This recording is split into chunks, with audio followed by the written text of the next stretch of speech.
courageuse et vaillante, accourt à l'ordre de Jésus, l'âme heureuse et croyante.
Bonjour frères et sœurs, nous passons à l'appel à l'adoration avec le psaume 100.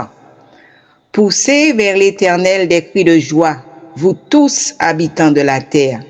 Servez l'Éternel avec joie, venez avec allégresse en sa présence. Sachez que l'Éternel est Dieu, c'est lui qui nous a fait et nous lui appartenons. Nous sommes son peuple et le troupeau de son pâturage. Entrez dans ses portes avec des louanges, dans ses parvis avec des cantiques. Célébrez-le, bénissez son nom, car l'Éternel est bon. Sa bonté dure toujours et sa fidélité de génération en génération. Amen. Vous qui sur la terre habitez, chantez à haute voix, chantez,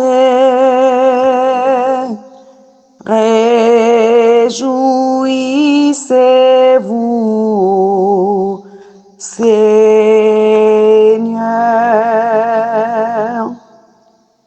par un saint hymne à son honneur. N'est-il pas le Dieu souverain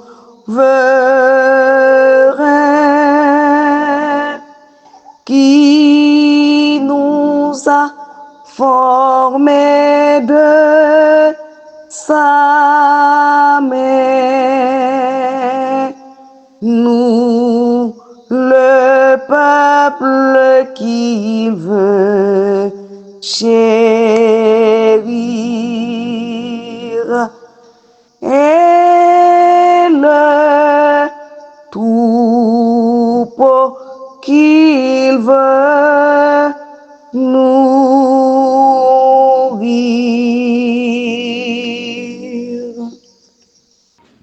L'Éternel est dans son saint temple, que toute la terre fasse silence.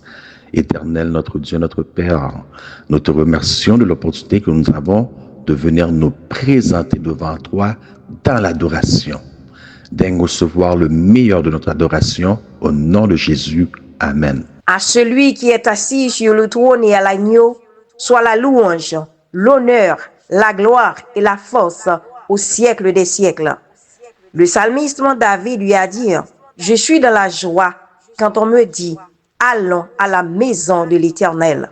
Chers frères et sœurs, amis visiteurs, soyez les bienvenus dans la joie, dans la maison du Seigneur. Réjouissons-nous en célébrant l'Éternel.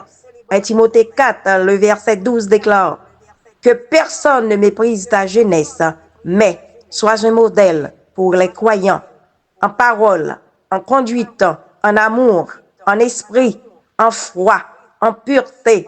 Je viens bientôt. Retiens ferme ce que tu as, afin que personne ne prenne ta couronne. I welcome each and everyone. Have a good worship time. Maranatha.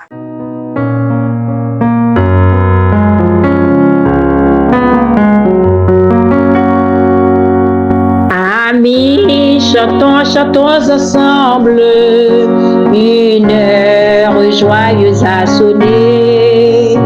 À qu'un même élan nous rassemble ce jour, c'est Dieu qui l'a donné. Célébrons avec allégresse celui qui sauve les pécheurs.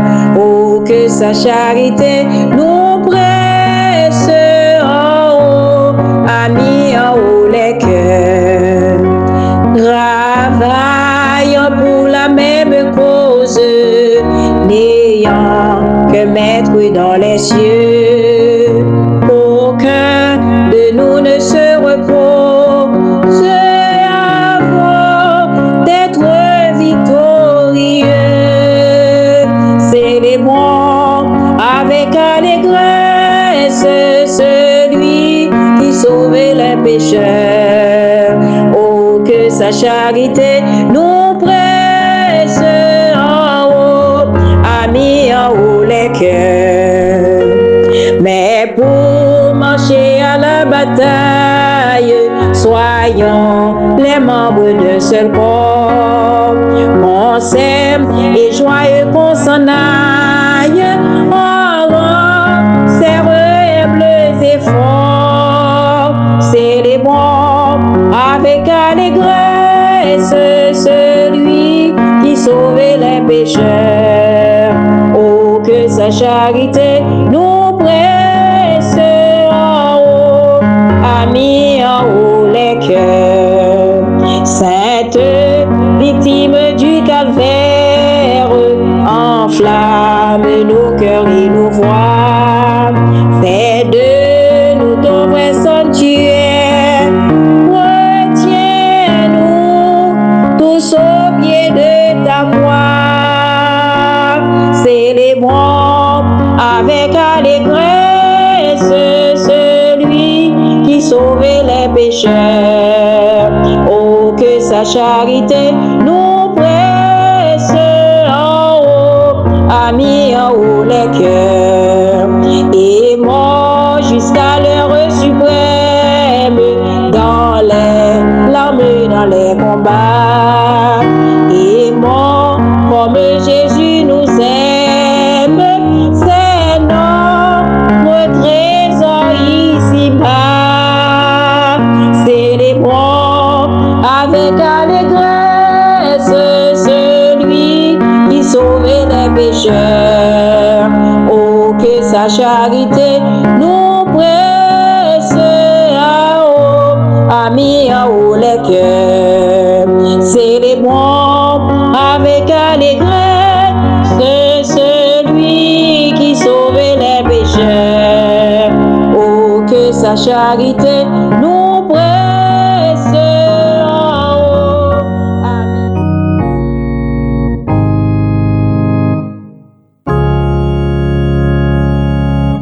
Réjouis-toi, chrétien, voici ton maître, il va quitter son glorieux palais. Trois messagers ici-bas vont paraître et préparer le royaume de paix. Veille encore bientôt dans la gloire. Notre roi paraîtra des cieux. C'est pour Sion l'immortelle victoire. Voici le jour, frère, lève les yeux. Le premier ange au vol grand et rapide sur tous les lieux répète solennel: crains le Seigneur, ô toi monde perfide, le jugement va descendre du ciel. Veille encore bientôt dans la gloire, notre roi apparaîtra des cieux. C'est pour Sion l'immortelle victoire. Voici le jour, frère, lève les yeux. Puis Babylone annonce le deuxième, le bon berger rassemble ses troupeaux. Il les conduit à la maison qu'il aime, et sur les pays il répand ses fléaux. Veille encore bientôt dans la gloire, notre roi paraîtra des cieux. C'est pour Sion l'immortelle victoire. Voici le jour, frère, lève les yeux. Le troisième ange apporte son message et les appelle de la grâce en prit fin. Loin de l'agneau, funeste est le breuvage, où l'ennemi consomme son destin. Veille encore bientôt dans la gloire, notre roi apparaîtra des cieux.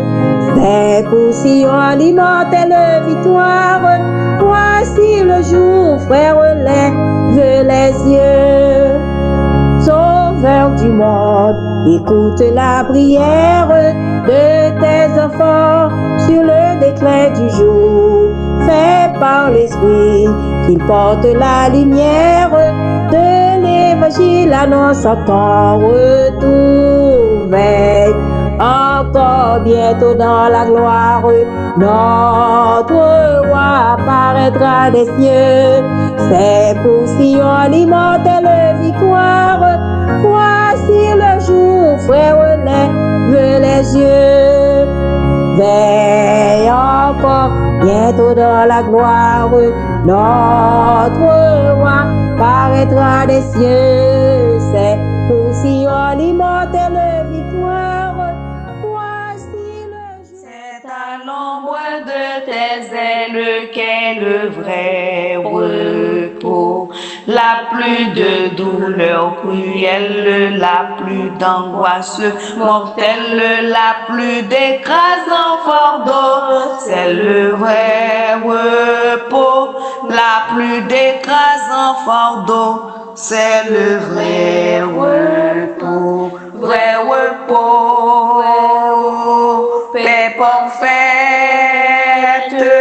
et bonheur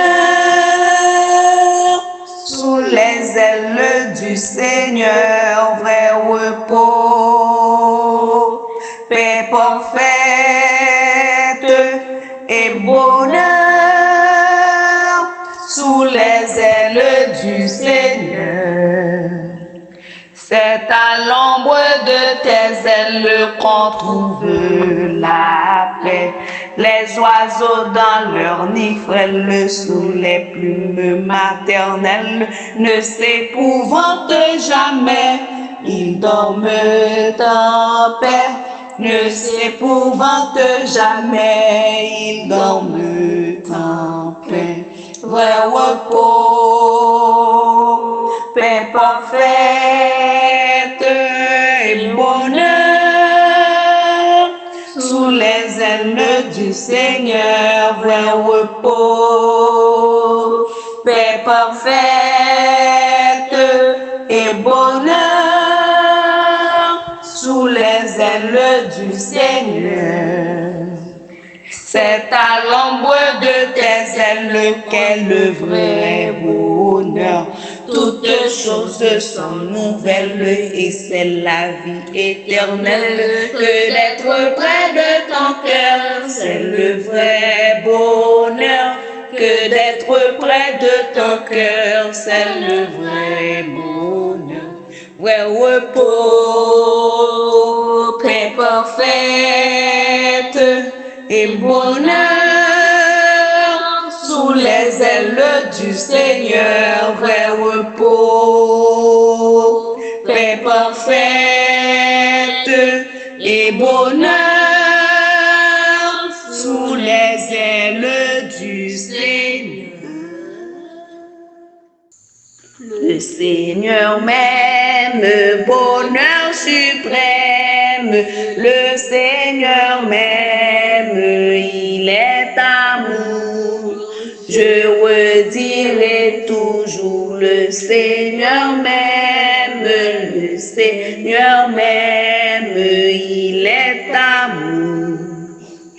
Dans la misère la plus amère, dans la misère j'étais plongé. Je redirai toujours, le Seigneur m'aime, le Seigneur m'aime, il est amour. Dans la souffrance, sans espérance, dans la souffrance, je gémissais. Je redirai toujours, le Seigneur m'aime, le Seigneur m'aime, il est amour. Portant ma peine, ma lourde peine, portant ma peine, j'étais perdu. Je redirai toujours, le Seigneur m'aime, le Seigneur m'aime, il est amour. Dieu dans sa grâce prit à ma place, Dieu dans sa grâce prit son cher fils. Je redirai toujours, le Seigneur m'aime, le Seigneur m'aime, il est amour. Un sacrifice à la justice, un sacrifice, il vint s'offrir. Je redirai toujours, le Seigneur m'aime, le Seigneur m'aime, il est amour. Le poids immense de mon offense, le poids immense tomba sur lui. Je redirai toujours, le Seigneur m'aime, le Seigneur m'aime, il est amour. Sur le calvaire, loin de son Père, sur le calvaire, il vint mourir. Je redirai toujours, le Seigneur m'aime, le Seigneur m'aime, il est amour. Il purifie toute ma vie, il purifie avec son sang. Je redirai toujours, le Seigneur m'aime, le Seigneur m'aime, il est amour. À toi la gloire et la victoire, à toi la gloire, agneau de Dieu. Je redirai toujours, le Seigneur m'aime, le Seigneur m'aime, il est amour. Nous, Jésus-Christ nous appelle, oh, c'est combat de la foi. Satan possède la citadelle où doit régner notre roi. Combattons pour notre maître, combattons pour notre maître. Luttons au nom du Dieu fort. Par la foi, nous pouvons être plus que vainqueurs de la mort, plus que vainqueurs de la mort, plus que vainqueurs de la mort. Par la foi, nous pouvons être vainqueur de la mort. En tout lieu, l'iniquité terrasse ceux qui meurent sans Jésus. Brisons le lien qui les enlace, sauvons, sauvons les perdus. Combattons pour notre maître, combattons pour notre maître, luttons au nom du Dieu fort. Par la foi, nous pouvons être plus que vainqueurs de la mort, plus que vainqueurs de la mort, plus que vainqueurs de la mort. Par la foi, nous pouvons être plus que vainqueurs de la mort. Déployons l'étendard invincible de Jésus, le roi des rois, triomphant de l'ennemi terrible, au nom du sang de Jésus. Combattons pour notre maître, combattons pour notre maître, luttons au nom du Dieu fort. Par la foi, nous pouvons être plus que vainqueurs de la mort. Je vous invite à prendre la position adéquate pour la prière, si vous le pouvez. Notre Père qui est aux cieux, que tu puisses, Seigneur, ouvrir notre esprit pour ce séminaire pour la jeunesse, Seigneur, cette série de conférences, et bien que tu puisses bénir l'orateur qui aura à prendre place bientôt, Seigneur, pour partager un message puissant pour la jeunesse. Tu vois à quel point, Seigneur, la jeunesse est cruciale. La jeunesse, c'est l'avenir de l'Église. Et Satan le sait très bien. Il le sait tellement, Seigneur, qu'il fait tout pour les éloigner, non seulement de la vérité, mais de la foi, de la connaissance même de la vérité, Seigneur.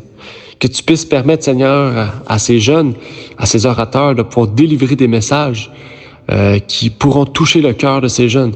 Faites de ces jeunes, Seigneur, des ouvriers qui vont pouvoir, Seigneur, partager à d'autres jeunes ces vérités cruciales. Les jeunes sont de plus en plus sous la dépression, la souffrance mentale, la souffrance spirituelle, tous les types de souffrances, Seigneur. Les jeunes ne veulent plus vivre, Seigneur. Les jeunes ne veulent plus avancer, Seigneur. Les jeunes ne veulent même plus procréer, ne veulent même plus se marier, ne veulent même plus prendre part à tout ce que tu as donné comme bénédiction, Seigneur. Et la simple raison, Seigneur, est que le péché est tellement rendu grand que les gens ne s'aiment plus entre eux, Seigneur. Que tu puisses donc mettre un baume sur le cœur de ces jeunes, Seigneur. Mettre un baume sur le cœur de toute personne. Et que tu puisses nous utiliser pour que des jeunes puissent venir à toi, Seigneur. Que tu puisses nous utiliser en tant qu'orateur, et particulièrement celle qui aura à prendre place bientôt, Seigneur, pour que, Seigneur, les jeunes puissent voir, Seigneur, leur état et puis ils puissent se réveiller, qu'ils puissent prendre connaissance, Seigneur. Je t'en supplie, Seigneur. Seul toi peux intervenir dans cela et que tu puisses nous guider, Seigneur. Et je te remets toutes ces choses, cette prière, ce baume, Seigneur, ce cri du cœur, au nom de ton Fils, Jésus. Amen.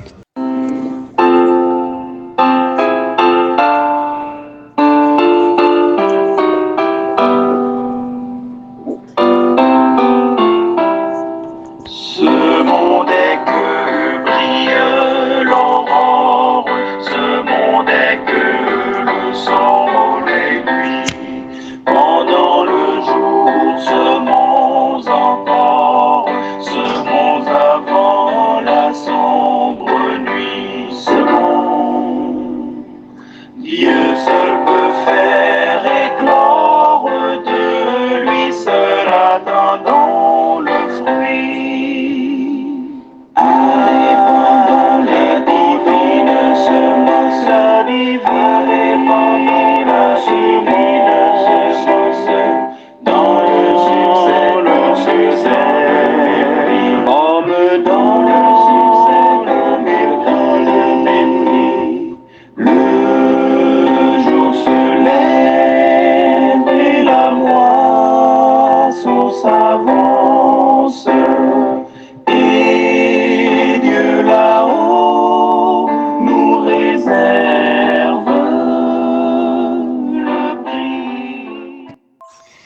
Apportez à la maison du trésor toutes les dîmes, afin qu'il y ait de la nourriture dans ma maison.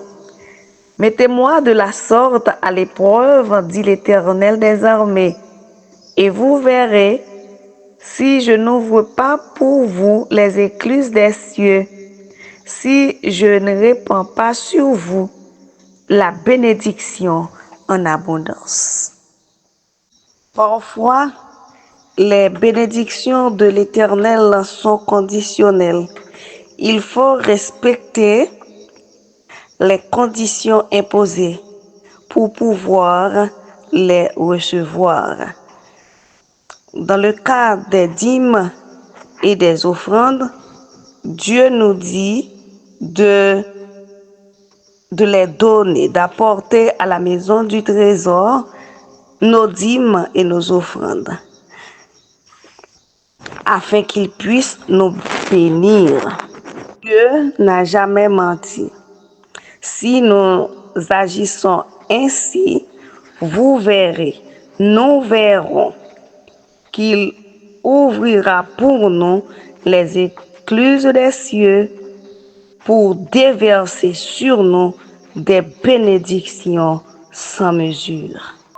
Semons sur le bord de la route, semons sur le terrain pierreux, semons dans le cœur où le doute semble étouffer la voix des cieux. Semons, et si l'on nous écoute, parlons du Sauveur glorieux.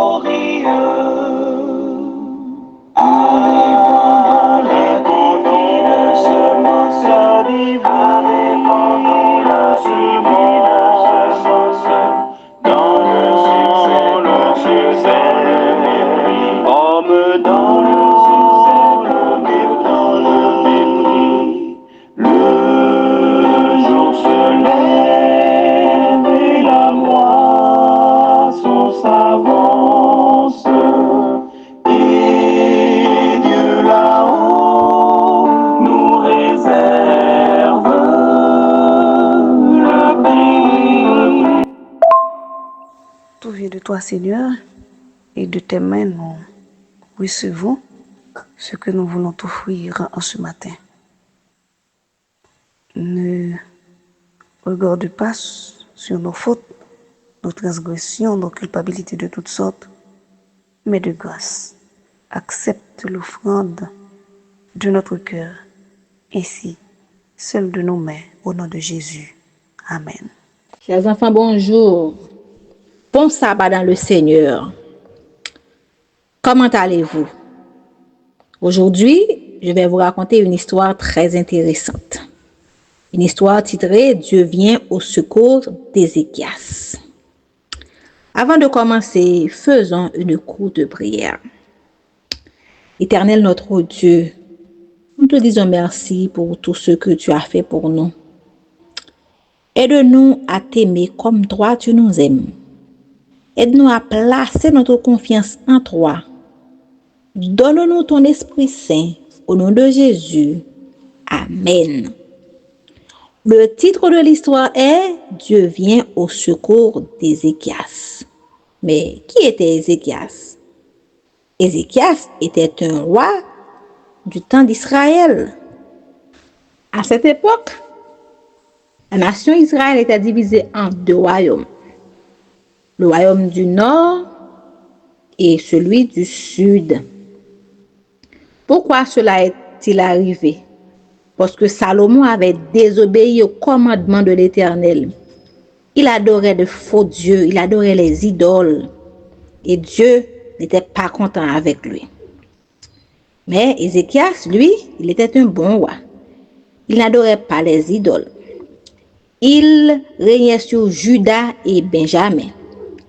Connaissez-vous les 12 tribus d'Israël? Pourquoi Dieu vient au secours du roi Ézéchias? Parce qu'il était un bon roi. Il observait les commandements de Dieu et il n'adorait pas les idoles comme les autres rois et le roi des 10 tribus Les Assyriens avaient déjà détruit les 10 tribus sans que l'Éternel ne fût pas intervenu. Pourquoi? Parce qu'ils plongeaient dans la corruption. Ils transgressaient les lois de l'Éternel. Quand le malheur arrive sur eux, Dieu ne dit rien. Cependant, le roi d'Assyrie venait d'envoyer des lettres à Ézéchias. Qu'a-t-il dit dans ces lettres? Il demande à ce que le peuple de Dieu fasse alliance avec lui, chose que l'Éternel avait interdite. Et jusqu'à nos jours, il l'interdit. Et le roi se moque de Dieu en disant, si vous ne faites pas alliance avec moi, je viendrai vous prendre et personne ne pourra vous délivrer de ma main. Même l'Éternel ne peut vous délivrer. Ah, le roi a osé. En entendant ces paroles, que fit Ézéchias? Il alla dans le temple avec les lettres pour porter plainte à l'Éternel, comme vous savez faire quand quelqu'un vous ennuie, n'est-ce pas vrai? Et quand quelqu'un veut vous faire du mal, vous portez des plaintes à vos parents, n'est-ce pas vrai? À la maîtresse. Eh bien, c'est ce qu'a fait Ézéchias. Il alla trouver l'Éternel. Ézéchias a prié. Voici ce qu'il a dit dans sa prière. Ô Dieu, sauve-nous de la main du roi d'Assyrie. Alors toutes les nations sauront que toi seul tu es Dieu. Est-ce que Dieu a écouté Ézéchias? Oui, il l'a écouté parce qu'il était un bon roi. Il avait la crainte de l'Éternel. Eh bien, à peine finit-il de prier, l'Éternel lui envoie le prophète Ésaïe pour lui dire, le roi d'Assyrie n'entrera pas dans Jérusalem, ses soldats n'approcheront pas de la ville, ils ne tireront aucune flèche contre elle. Vous savez ce qui s'est passé? Dieu a envoyé son ange qui a en une seule nuit tué beaucoup d'Assyriens. Quand le roi d'Assyrie voit ça, qu'est-ce qu'il fait? Il retourna dans son pays. Et le royaume des 2 tribus était sauvé. Ses habitants étaient en paix pendant le règne de Ézéchias. Vous voyez ce que Dieu a fait? Lorsqu'on a la crainte de l'Éternel, lorsqu'on observe ses commandements, il intervient pour nous en toutes circonstances. Il l'a fait pour Ézéchias, il peut le faire pour nous. Seulement, nous devons avoir confiance en lui et observer ses commandements. Dieu aime des enfants obéissants. Puisque Ézéchias était obéissant, Dieu l'avait protégé. Il a protégé tout le royaume. Eh bien, nous aussi, nous devons être obéissants. Soyez toujours obéissants, les enfants. Et surtout obéissants aux commandements de l'Éternel. Que l'Éternel nous bénisse tous. Amen. Je lis la parole de Dieu dans Jean 3, verset 16. Car Dieu a tant aimé le monde qu'il a donné son Fils unique, afin que quiconque croit en lui ne périsse point, mais qu'il ait la vie éternelle. Amen.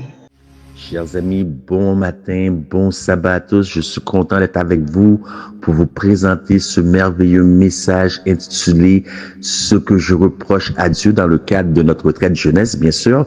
Donc, pour vous, les jeunes qui nous écoutez, donc j'aimerais vous dire que j'ai quelques versets, mais je vais fermer le livre.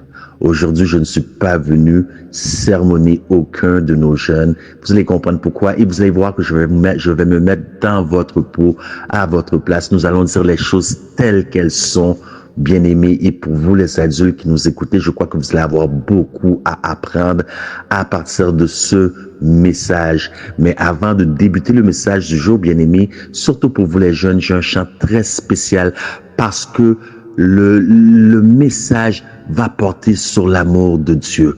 J'ai un chant très spécial à vous faire auditionner. Donc, soyez de toute oreille, puis nous allons débuter le message du jour.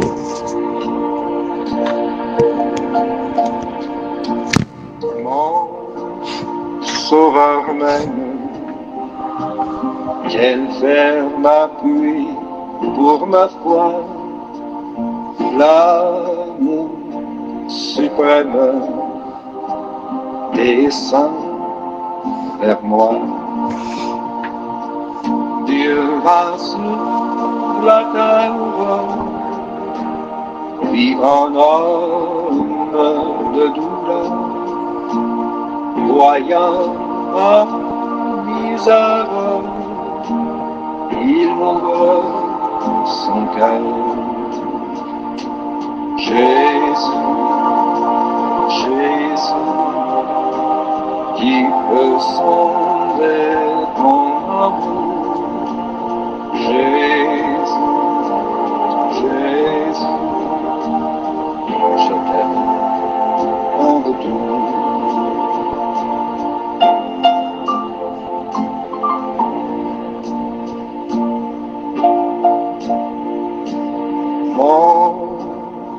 Sauveur même, malgré mon indignité, toujours le même, plein de pitié. Il voit ma souffrance, il enlève mon souci. Son amour immense est mon seul avenir.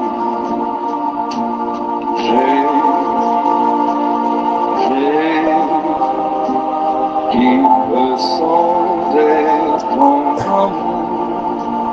Jésus,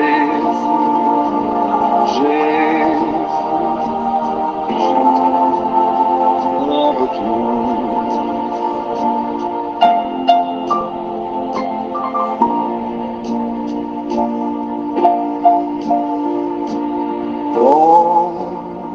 Sauveur même, comme un joyau précieux du diadème qu'il porte aux cieux, sa vie éternelle, il la partage avec moi. Sa gloire immortelle, il offre à ma foi. Jésus,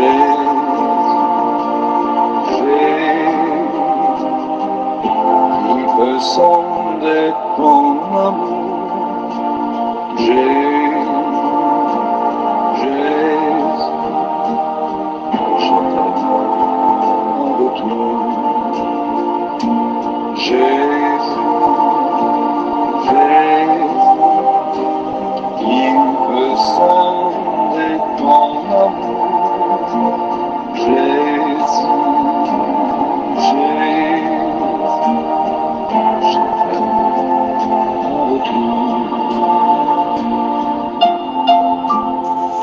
Wow, quel beau chant. Chaque fois que je l'écoute, ça me fortifie, ça me rappelle l'amour de Dieu. Donc, comme nous l'avions dit, on va commencer immédiatement le message du jour. Donc, ce qui s'appelle « Ce que je reproche à Dieu ». Et vous allez comprendre pourquoi un tel titre, bien-aimé, restez avec moi parce que comme je vous l'ai dit, aujourd'hui, on va parler des vraies affaires. On va pas jouer avec les mots. On va dire tout haut ce qu'on pense tout bas. On va mettre les points sur les i, les barres sur les t. Donc, je ne vais pas beaucoup prêcher aujourd'hui parce que je ne suis pas venu pour prêcher à personne. Ça va être un cri du cœur, ça va être un appel de moi à vous, ça va être une conversation amicale. Donc, moi, je ne suis pas un prédicateur. Si vous voulez un vrai prédicateur, ne manquez pas le message de frère Dubois qui ce soir, qui va être un message très choc. Donc lui, il va faire l'opposé, ce que Dieu me reproche. Mais afin que vous puissiez bien comprendre le message de Frère Dubois, je me dois de préparer le terrain pour notre bien-aimé frère. Donc nous allons commencer immédiatement avec un texte, bien que je vous ai dit, je ne vais pas prêcher, mais si on n'a pas de texte, ça devient des discours. Et nous ne sommes pas là pour faire des discours ni des messages motivationnels. Ce n'est pas le but, surtout dans le temps que nous vivons présentement. Donc, on commence immédiatement avec Actes, chapitre 2, versets 6 à 9. Au buis qui eut lieu, la multitude accourut et elle fut confondue parce que chacun les entendait parler dans sa propre langue. Très important. Écoute, retenez parler dans sa propre langue. Ils étaient tous dans l'étonnement et la surprise. Et ils se disaient les uns les autres, voici, ces gens qui parlent, ne sont-ils pas tous galiléens? Et comment, écoutez très bien, très important, et comment les entendons-nous dans notre propre langue à chacun, dans notre langue maternelle? Bien-aimés, ne manquez pas ce texte à tout son pesant d'or pour le message d'aujourd'hui. Vous allez comprendre pourquoi. Et je peux même ouvrir une parenthèse pour vous dire que parmi vous qui nous écoutez, sur chaque 10 personnes, il y a 7 d'entre vous qui vont quitter l'Église. Et ce texte est directement la raison pourquoi vous allez quitter l'Église. Donc, nous ne voulons pas vous perdre, chers jeunes. On vous aime, on veut votre bien, on veut votre salut. Nous voulons tous être sauvés et nous retrouver dans les cours célestes pour le temps et l'éternité. Donc, portez très attention. Maintenant, on va détailler un peu ce texte-là parce que vous voyez pas quel est le lien, surtout qu'est-ce que je veux souligner, là où je veux mettre l'emphase par rapport au titre que je vous ai dit du message d'aujourd'hui qui s'intitule « Ce que je reproche à Dieu ». Donc, on va mettre un peu le texte dans son contexte. Ce texte-là se réfère à la descente du Saint-Esprit sur l'Église telle que prophétisée et telle que promis par notre Seigneur et prophétisé par Joël dans Joël chapitre 2, verset 28. Aujourd'hui, nous retrouvons des prédicateurs qui prêchent la vérité présente, la vérité, bien-aimés. Ils prêchent bel et bien la vérité. Il n'y a aucun mensonge dans ce qu'ils disent. Ils nous conduisent dans la vérité. N'est-ce pas, bien-aimés? Mais on dirait que quelque chose manque. Aujourd'hui, on va dire les choses telles qu'elles sont. Ils prêchent la vérité, mais quelque chose manque. Il manque une puissance. Donc, c'est une vérité comme rationnelle. Tous peuvent prendre un livre et étudier comme on a étudié à l'école, remplir notre esprit, le partager. Mais il manque une puissance. À quoi sert de prêcher la vérité sans puissance? Pour mieux comprendre le contexte, nous devons considérer là où Dieu conduisit le peuple après l'exode d'Égypte. Avez-vous une idée quelconque là où Dieu conduisit son peuple? Dieu conduisit le peuple et leur donna pour terre une terre qui se trouvait en plein cœur des nations païennes. Wow! Dieu a-t-il vraiment fait ça? Oui, Dieu les a conduits en plein cœur des nations païennes. Faut se questionner. Pourquoi? Parce que cela s'appelle la force centrifuge. Donc, qu'est-ce que la force centrifuge? Donc, vous avez un point au centre et tous les autres points vont graviter autour jusqu'à ce qu'ils soient aspirés par le point du centre comme un aimant. C'est-à-dire par leur amour les uns pour les autres, par leur manière de vivre, par leur réforme vestimentaire, par leur nutrition, par les lois que Dieu leur avait données. Les autres nations en viendraient à trouver une beauté. Ils seraient attirés par la beauté et chercheraient à connaître le seul vrai Dieu. Ainsi, notre épisode se déroule à la Pentecôte. Donc, qu'est-ce que vous devez savoir? C'est que la Pentecôte, c'était un jour de fête commerciale où le libre-échange entre les nations se faisait. Et Jérusalem, tel que nous l'avions vu, tel que nous venons de voir, était le point du centre, parce que Jérusalem était environnée de nations païennes. Donc, pour se rendre au nord, il fallait absolument passer par Jérusalem. Pour se rendre au sud, il fallait passer par Jérusalem. Pour se rendre à l'est, il fallait passer par Jérusalem. De telle manière que pour se rendre à l'ouest, il fallait passer par Jérusalem. Jérusalem était le point du centre qui devait attirer toutes les autres nations vers elle. Donc ce n'est pas pour rien que Dieu s'est choisi un jour spécial pour déverser son esprit. En d'autres mots, personne ne pouvait frotter les épaules avec Jésus sans être transformé, ou personne ne pouvait arriver, frotter les épaules, nous parlons des nations environnantes, avec Jérusalem sans être transformé. Les gens qui rentrent en contact avec nous, avec notre Église, la question à se poser, sont-ils transformés? J'ai le regret de vous annoncer que non. Selon les statistiques, parce que je ne parle pas de mon propre gré, selon les statistiques, c'est 7 jeunes sur 10 qui vont quitter l'Église ou qui ont déjà quitté l'Église. Depuis 2013, c'est 13 millions d'adventistes qui ont quitté l'Église. Mais on en fait très peu de cas, puisque aussitôt parti, aussitôt remplacé, alors la porte continue à comme qu'on dit, à balancer, à soigner de l'entrée, parce que les gens rentrent d'une porte et sortent par la porte d'en arrière. Alors, on a fait très peu de cas, 13 millions de perdus, 13 millions de remplacés, et dans un processus de continuité éternelle. Les gens sortent, les gens rentrent, les gens sortent, les gens rentrent, donc la porte ne cesse de balancer. Les études montrent que les gens ne quittent pas l'Église pour les doctrines. Pas dans l'Église adventiste. Savez-vous à cause de quoi les gens quittent l'Église? À cause des gens. Donc moi je dis souvent, personne ne sait comment tuer un Haïtien mieux qu'un autre Haïtien. Personne ne sait comment tuer un adventiste mieux qu'un autre adventiste. Les gens quittent l'Église à cause des gens. Et les études aussi montrent au point de la conférence que pour gagner une âme, cela coûte généralement en moyenne 90 000 $ pour une seule âme. Malheureusement, je n'ai pas vu nulle part dans la Bible où Jésus devait déverser une somme vertigineuse pour gagner une seule âme. Donc, il y a une méthode, et peut-être que la méthode que Jésus nous a donnée, qu'on retrouve dans le ministère de la guérison, page 118, n'est pas respectée. Aujourd'hui, les gens font toutes sortes de trucs. Et pourtant, la méthode de Jésus, c'est la seule. La santé avant tout, après on dit « suivez-moi ». Mais aujourd'hui, on commence par le « suivez-moi », après on verra. Donc, nous avons vu que les messages sont bel et bien prêchés et enseignés dans la vérité, mais que l'Esprit de Dieu n'est pas présent. Et que se passe-t-il lorsqu'une personne se fait baptiser? Parce que il y a manque de congruence, que l'Esprit de Dieu n'est pas présent, et ce sont tous des gens qui ont été baptisés.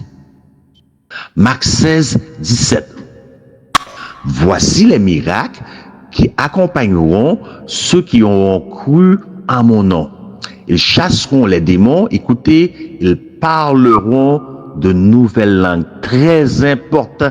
C'est pas pour rien qu'on a commencé par le texte de Acte 2. Comment se fait-il que ces gens, on les entend parler dans notre propre langue? Écoutez les miracles, les prodiges, encore Marc 16, 17. Ils parleront de nouvelles langues. Il y a soi-disant de nouvelles créatures, parce que quiconque est en Christ devient une nouvelle créature. Il y a soi-disant de nouvelles créatures, mais qui parlent d'anciennes langues. Et pourtant, le texte nous dit, ils parleront de nouvelles langues, mais ils parlent d'anciennes langues, et non de nouvelles, telles que nous le dit le texte. Finalement, j'aimerais attirer votre attention sur un dernier texte avant de débuter le message que j'ai pour vous. 1 Corinthiens 14, versets 6 à 9. Et maintenant, frères, de quelle utilité vous serais-je si je venais à vous parlant en langue? Et si je ne vous parlais pas par révélation, ou par connaissance, ou par prophétie, ou par doctrine. Écoutez bien ce que nous dit l'apôtre Paul. Si les objets inanimés, importants, très importants, un objet inanimé qui rend un son, comme une flûte ou une harpe, ne rend pas un son distinct, très important. Un objet inanimé rend un son distinct. Et nous ne sommes pas des objets inanimés. Est-ce que vous voyez là où je veux en venir? Comment reconnaîtra-t-on ce qui est joué sur la flûte ou sur la harpe? Et si la trompette rend un son confus, qui se préparera au combat? Écoutez maintenant verset 9. De même, vous, si par la langue vous ne donnez pas une parole distincte, comment saura-t-on ce que vous dites, car vous parlez en l'air? On va mettre ce texte en contexte juste avant de commencer le message, parce que vous allez voir, le message est très important. C'est qu'au temps biblique, donc c'est une façon de parler au temps biblique, parce que nous sommes toujours au temps biblique, tant que Jésus ne sera pas revenu, tant que le millénium ne sera pas passé, ça va être le temps biblique. Au temps biblique, la trompette n'était pas un instrument de musique avec différents valves pour le divertissement comme on voit aujourd'hui. Mais la trompette s'était fait à partir d'une corne d'animal, non pas pour le divertissement, mais pour l'information. Donc la trompette était sonnée par exemple 10 jours avant le jour d'expiation. La trompette était sonnée lors du couronnement d'un roi, à l'approche d'un danger, lors de combats de guerre. Donc vous deviez vous assurer que la trompette donne un certain son. Sinon, le soldat, si la trompette donnait un son confus, le soldat pourrait avancer tandis que l'ordre était de reculer. Le soldat pouvait reculer tandis que l'ordre était d'avancer. Voyez-vous pourquoi il fallait donner un son certain, un certain son. Ce texte se réfère encore une fois au don des langues.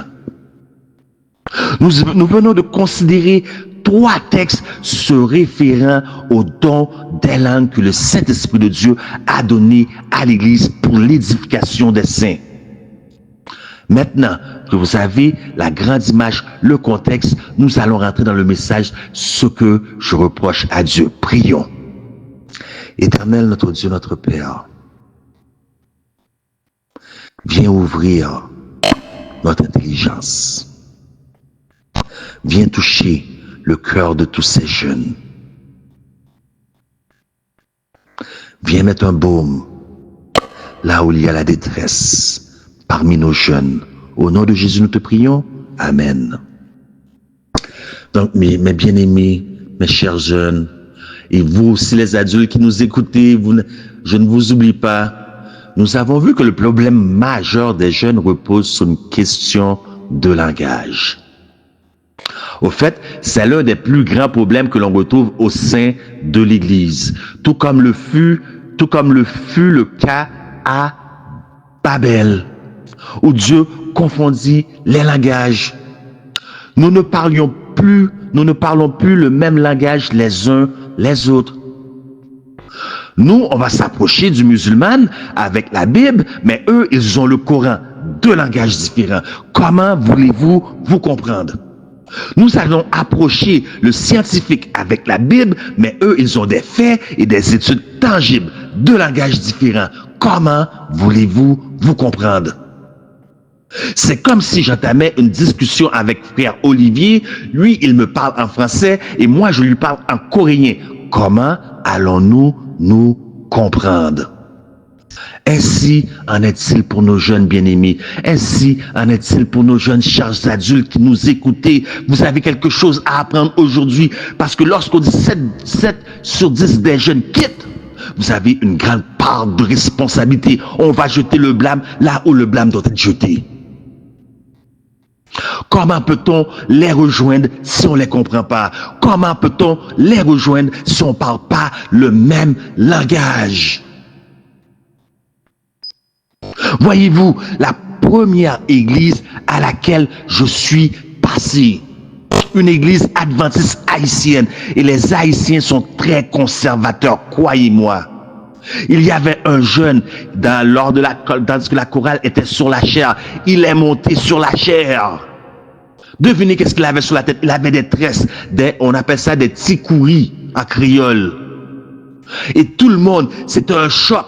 Tout le monde essayait de regarder du coin de l'œil les parents pour dire quelle sorte de parents qui élèvent un tel enfant. Un nez converti. Il monte sur la chair de l'Éternel faire son truc.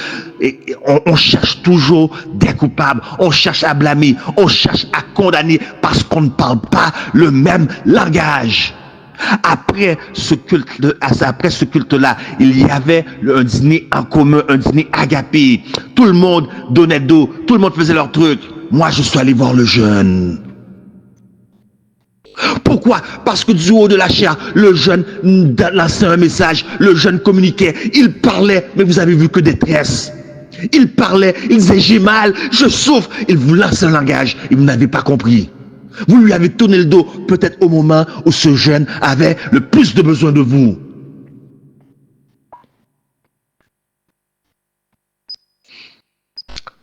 Canadian University College, là où j'ai fait mes études pastorales.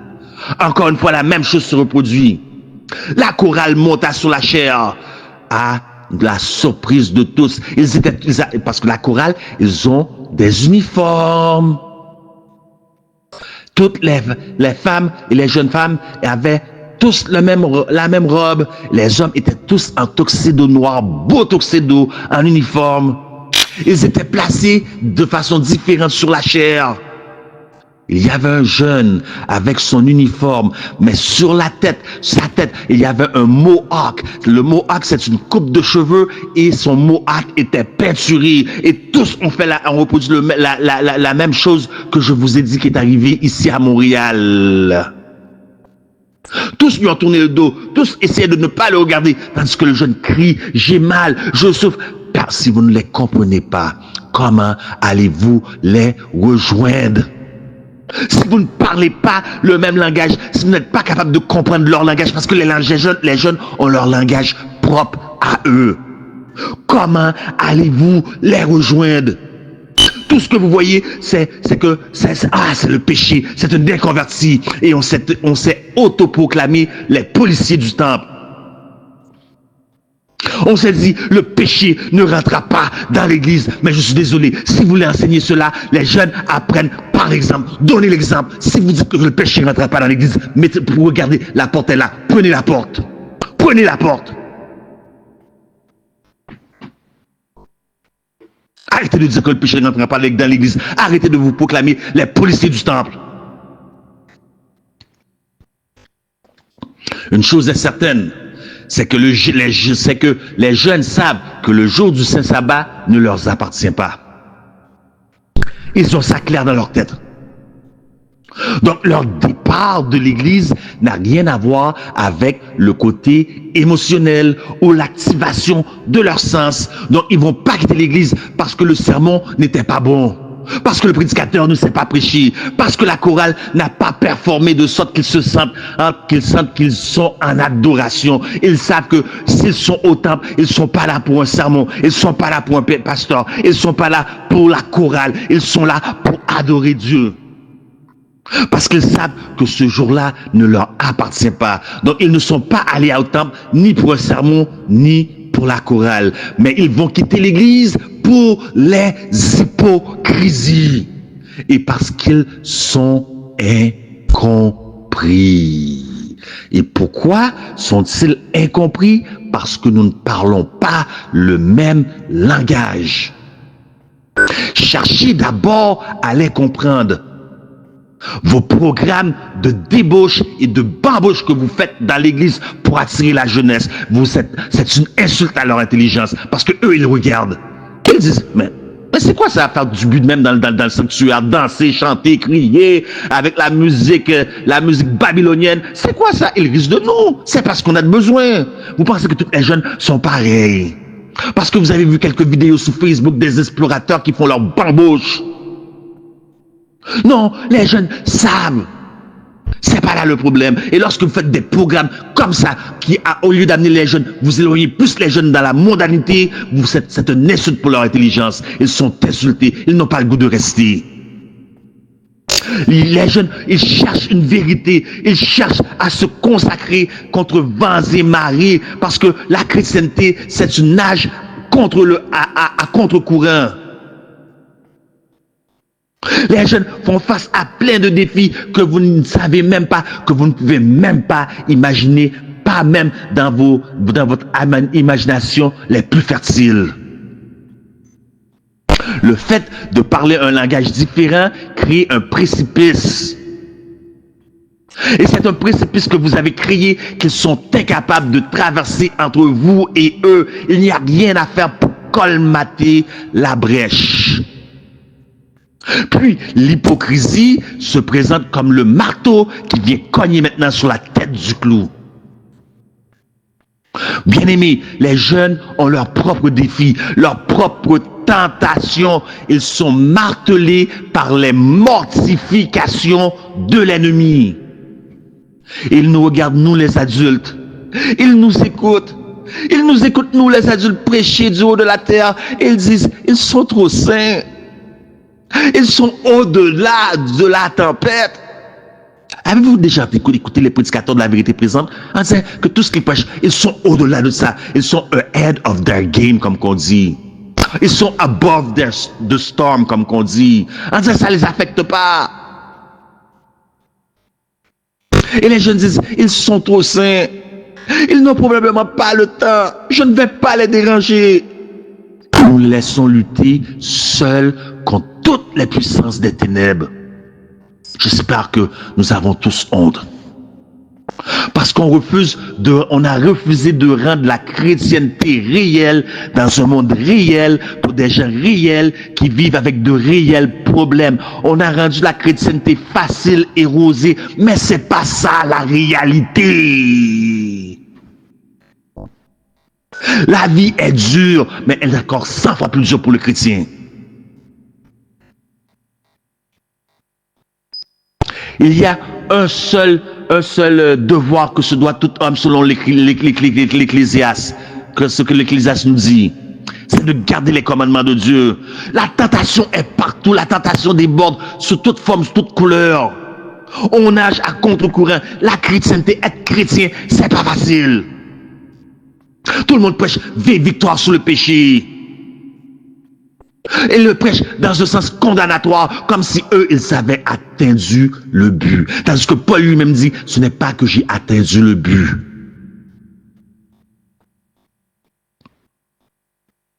Lorsqu'on écoute les prédicateurs de vérité présente, peu importe le prédicateur de votre choix, regardez comment ils sont au-dessus de ce qu'ils prêchent. Moi, je vais être le premier, je suis honnête. Aujourd'hui, on va dire tout haut ce qu'on pense tout bas. Je vais être le premier à dire que j'arrive même pas à m'identifier à aucun d'entre eux. On disait qu'ils sont au-delà de la tempête. Ils ne nagent pas à contre-courant. Victoire sur le péché, rien de plus facile. Mais ce n'est pas la réalité. Je regarde ma vie personnelle, des situations dans lesquelles je me suis trouvé dans ma vie personnelle. Ce ne fut pas le serment d'aucun de ces prédicateurs que certains vénèrent ou idolâtrisent qui m'ont aidé. Je regarde ma vie privée, des situations dans lesquelles je me suis trouvé. Il y a eu des fois où je m'en suis sorti par la peau des dents. Je ne dis même pas la peau des fesses, c'est trop de peau. La peau des dents. Je regarde ma vie privée, des situations dans lesquelles je me suis trouvé. J'ai dû confesser que Dieu seul peut me sortir de ce mess. Et c'est ce qu'ont fait plusieurs jeunes. Ils ont dit, Dieu seul peut me sortir de ce mess. L'Église nous a abandonnés. Nos amis nous ont rejetés. Tout comme moi-même, j'ai été rejeté par l'Église, par mes amis, par mes frères, par ma famille, dans le moment où j'avais le plus besoin d'eux. Voyez-vous, lorsque j'ai quitté le monde, lorsque j'ai laissé le monde, j'ai quitté le monde, j'ai perdu tous mes amis. Et lorsque je me suis mis à lire, à étudier ma Bible, j'ai perdu tous mes frères d'église. Voyez-vous, comme vous les jeunes, j'ai été rejeté juste au moment où j'avais le plus de besoin parce que personne ne comprenait mon langage. Lors de mes chutes, et j'ai jamais eu honte de le dire, j'ai multitude de chutes. Je suis le champion. C'est pour ça que si Paul était ici, si Paul était présent aujourd'hui, il ne dirait pas « je suis le premier de tous ». Aucun de vous n'a ni ciel ni enfer pour me mettre. Je vais le dire. Lors de mes chutes, plutôt que de me tendre la main, ils ont dit « je vais prier pour toi ». Tandis que je me noyais, plutôt que de me tendre la main et me sortir de l'eau, ils sont restés sur le bord de la rive et me dictaient les implications de comment sortir de l'eau. Tandis que je me noyais, plutôt que de me tendre la main, ils ont mis leurs pieds sur ma tête pour m'enfoncer plus creux en publiant sur mon sujet, en inventant avec la bouche ce que l'œil n'a point vu, en spéculant ce qu'ils ignorent et en fabriquant ce qu'ils veulent confirmer à mon sujet. Alors, tu es fatigué, tu te tiens dans l'église aujourd'hui. Mais tu es là juste par apparence, parce que tu sais que dans ton fond intérieur, tu n'as aucun intérêt. Aucun intérêt en ces gens, aucun intérêt à te retrouver dans le sanctuaire, le 5 jours du sabbat. Tu le sais au fond de toi, mais tu ne le dis à personne. Tu souffres au fond de toi, tu te demandes quand est-ce que ça va finir, qui viendra sécher ses larmes. Je suis bien placé pour te comprendre, mon ami. Et tout comme moi, tu as compris que tu devais avoir ton propre bac. I got my own back. That's why I don't depend on no one. I got my own back. Tu as compris que tu devais avoir ton propre bac. C'est-à-dire surveiller, assurant tes arrières. Mais tout comme moi, tu as aussi compris que seul Jésus pouvait assurer tes arrières. Mais voilà le problème. D'où vient le thème de notre retraite? Mon problème, ce que je reproche à Dieu et ce que Dieu me reproche. Voilà le problème. C'est-à-dire ce que je reproche à Dieu. Qu'en est-il lorsque Jésus lui-même garde silence? Qu'en est-il lorsque Jésus lui-même refuse de lever le petit doigt? Tu as su fermer les yeux sur les frères de l'Église, sur la famille, sur les amis, mais tu n'aurais jamais pensé cela de Jésus. Tu as fait de Jésus toute ta force, toute ton espérance. Voilà, maintenant silence complet, pas même un doigt élevé. Et tu te dis dans ta tête, s'il ne se soucie pas, à quoi bon? Et tu te laisses aller, tu te laisses dépérir. Ce que je reproche à Dieu, voit-il? Se soucie-t-il?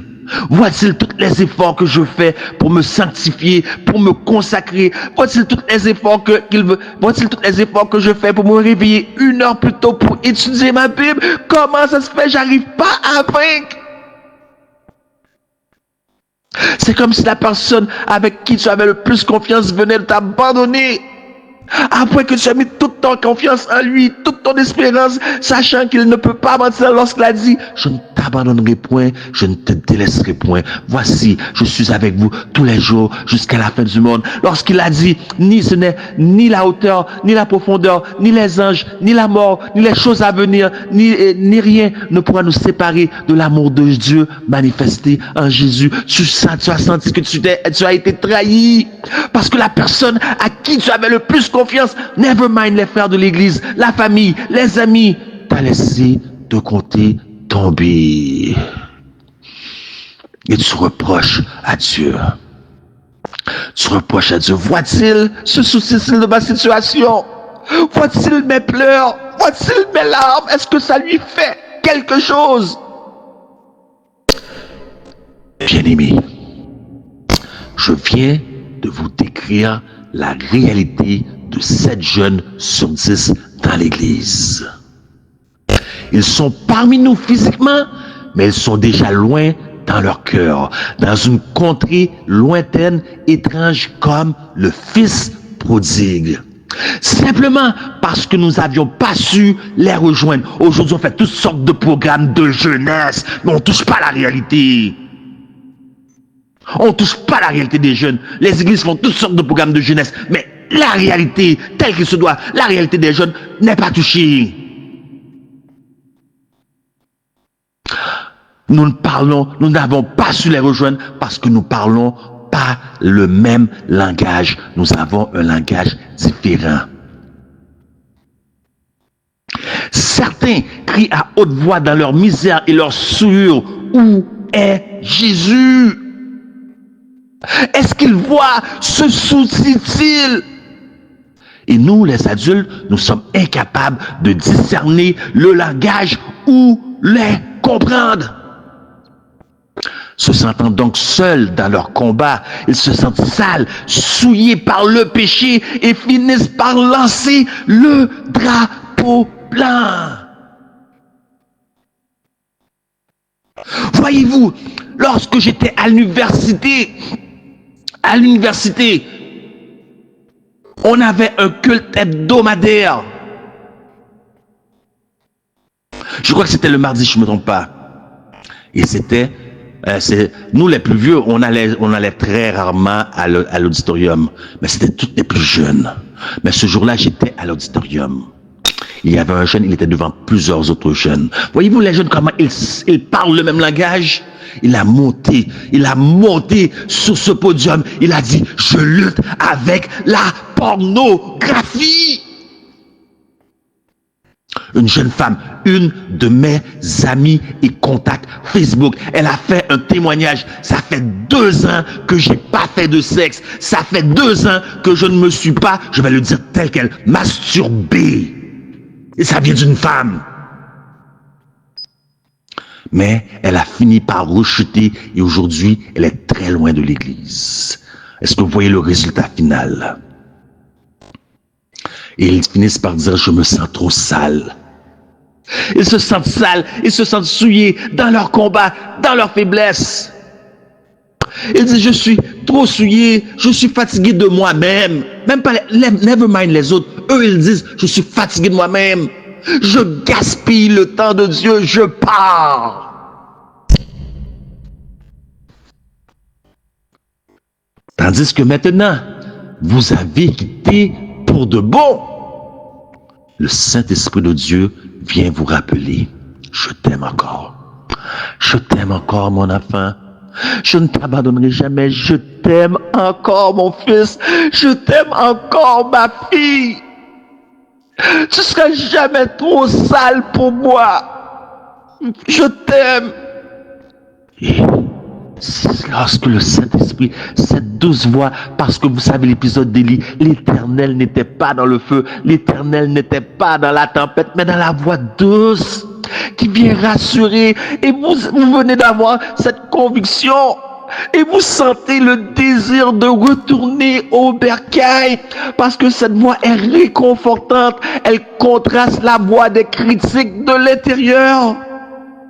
Vous savez que vous devez revenir au bercail, mais une autre lutte terrible se passe au-dedans de vous. Vous êtes parti. Et maintenant que vous devez revenir, et vous pensez au que dira-t-on? Que pensera-t-on? Parce que la vérité dite, pour la majorité des gens qui sont partis, ils ont quitté l'église les mains vides.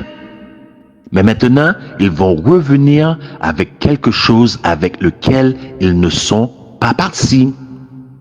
Peut-être 6 mois de grossesse, peut-être un bébé, peut-être peut-être une maladie transmise sexuellement, peut-être un diagnostic de cancer, etc. Vous avez parti et vous allez revenir avec quelque chose avec lequel vous n'êtes pas parti. Et vous avez maintenant peur d'affronter les regards. Les regards et les paroles des gens qui ont dit, je vous l'avais bien dit, hein, celle-là, ce frère-là, ce sort-là était sur le bluff. Je vous l'avais bien dit, hein. Mais voilà la bonne nouvelle, bien-aimés. Voilà la bonne nouvelle. La Bible nous parle d'une autre personne ayant quitté son domicile pour y revenir avec quelque chose avec laquelle il n'était pas parti. Quelle est cette personne qui est partie les mains vides et qui revient avec quelque chose avec lequel il n'était pas parti? Zacharie 13:6. Zacharie 13:6. Et si on lui demande d'où viennent ces blessures que tu as aux mains, il répondra, c'est dans la maison de ceux qui m'aimaient que je les ai reçus. Aujourd'hui, mon ami, aujourd'hui, mon frère, aujourd'hui, ma sœur, jusque Zaquin, tarderas-tu à revenir au bercail? Jusque Zaquin, n'auras-tu pas la conviction que l'Éternel des armées t'aime? Jusque Zaquin, n'auras-tu pas la conviction que tu es la prunelle des yeux de Dieu? Jusque Zaquin, n'auras-tu pas la conviction que Jésus t'aime? Il te comprend. Jusque Zaquin, bien-aimé, reviens à la maison, reviens à la maison.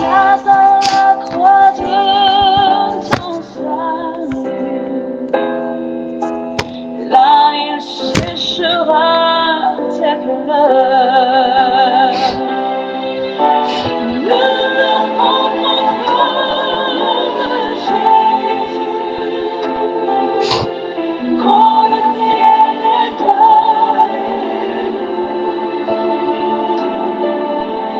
aucun esprit près de toi que Jésus. Confie-toi en son amour. Nul ne comprend comme Jésus. Pour toi qui m'écoutes aujourd'hui, qui ressens le besoin de revenir, tu as blâmé Dieu tant de fois, tandis que Dieu gardait le silence, car le professeur parle toujours durant le semestre, mais l'examen final, le professeur est toujours silencieux.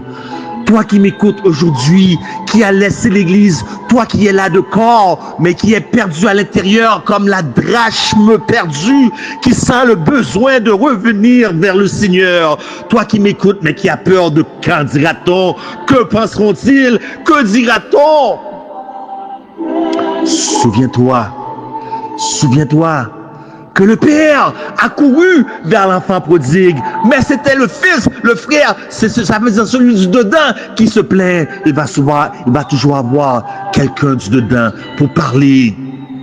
Mais si il y a quelqu'un du dedans pour parler, c'est pas toi aujourd'hui qui dois répondre à cet appel, mais c'est lui qui doit s'approcher devant l'autel.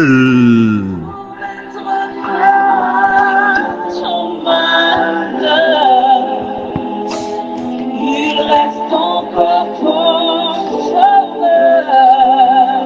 Oh, ne le comprends pas, je connais Jésus. Quand le ciel est barré, aucun esprit près de toi que je saisis.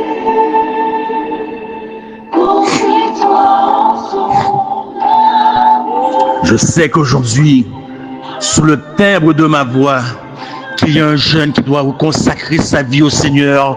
Je sais qu'aujourd'hui, il y a un jeune qui a fait des reproches à Jésus, tandis que Jésus était innocent.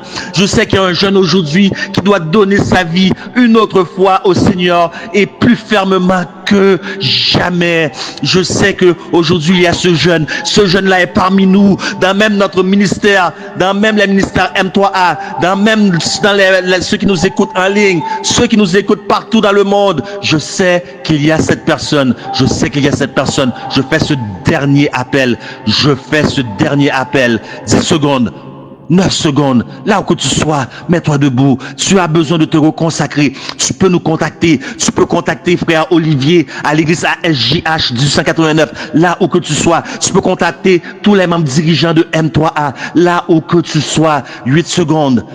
7 secondes, là où que tu sois, contacte-nous, appelle-nous. Jésus t'aime. 6 secondes. 5 secondes. Voyez, je prends mon temps parce que le Saint-Esprit n'aime pas pousser. Le Saint-Esprit n'aime pas brusquer les choses. Ne regarde ni à gauche, ne regarde ni à droite. C'est ton affaire. Ne regarde pas qui te regarde. Là où que tu sois, toi qui m'écoutes de la maison, s'il le faut, mets-toi à genoux maintenant, là où que tu sois. Peu importe si tes parents te regardent, peu importe si tes amis te voient. 4 secondes. 3 secondes. Bien, accepte l'appel de Jésus. Laisse rentrer le roi de gloire. Ouvre ton cœur à Jésus. Laisse rentrer le roi de gloire. Qu'attends-tu? Ne tarde plus. Car aujourd'hui, c'est jour de grâce. Laisse rentrer le roi de gloire. 2 secondes. Y a-t-il quelqu'un qui veut se reconsacrer? Y a-t-il un jeune qui veut dire je vais me tenir debout dans cette armée et donner ma vie à Jésus et marcher, être compté dans cette armée? 1 seconde. Prions. Éternel, notre Dieu, notre Père, nous te disons merci pour ce bouquet d'âme que tu viens de t'offrir toi-même. Garde-les, protège-les, afin que les nations, elles ne soient pas une risée aux yeux des nations. Et papa, nous te demandons de continuer à déverser sur chacun d'eux, surtout ceux qui ont pris le temps de répondre à l'appel, tes plus riches bénédictions. Il n'y a pas de plus riche bénédiction que l'assurance du salut éternel. Le matériel brûlera, mais l'assurance de la vie éternelle, c'est tout ce que nous avons besoin. La force de tenir ferme, de tenir les mains de Jésus, même lorsque nous nageons à contre-courant, et même lorsque nous avançons contre vents et marées. Puisqu'avant nous disions, si nous tenions la main de Jésus, lorsque le vent viendra, nous lâcherons certainement, mais s'il tient notre main, il ne lâchera point. Mais aujourd'hui, nous poussons dire que nous allons tenir la main de Jésus aussi ferme qu'il tient la nôtre. Mais nous pouvons faire cela simplement par ton esprit. Aide-nous les adultes qui ont manqué tellement de détails qui se sont passés sur nos yeux et nous avons joué la sourde d'oreille. Nous avons eu la tête dans le sable comme l'autruche. Nous portons une part de responsabilité envers nos jeunes. Moi le premier, Seigneur, que tu puisses m'accorder ton pardon. Visite chacun de nous, pardonne nos péchés, ajoute à cette prière ce qui n'a pas été dit et retire tout ce qui était vanité en y rajoutant par cela l'onction de ta paix, de ta grâce, de ton amour et du pardon de nos péchés, car c'est au nom de Jésus que nous t'avons prié, que le peuple de Dieu dise Amen. Notre Père, notre Dieu, merci pour ce moment passé à l'homme de tes ailes. Tandis que le moment est arrivé où nous allons vider ces lieux. Dans ton amour infini, renvoie-nous avec ta paix et ta grâce, ton Saint-Esprit. Accompagne-nous, non seulement pour ce jeudi, pour tous les temps à venir, qu'il en soit ainsi au nom du Seigneur Jésus. Amen.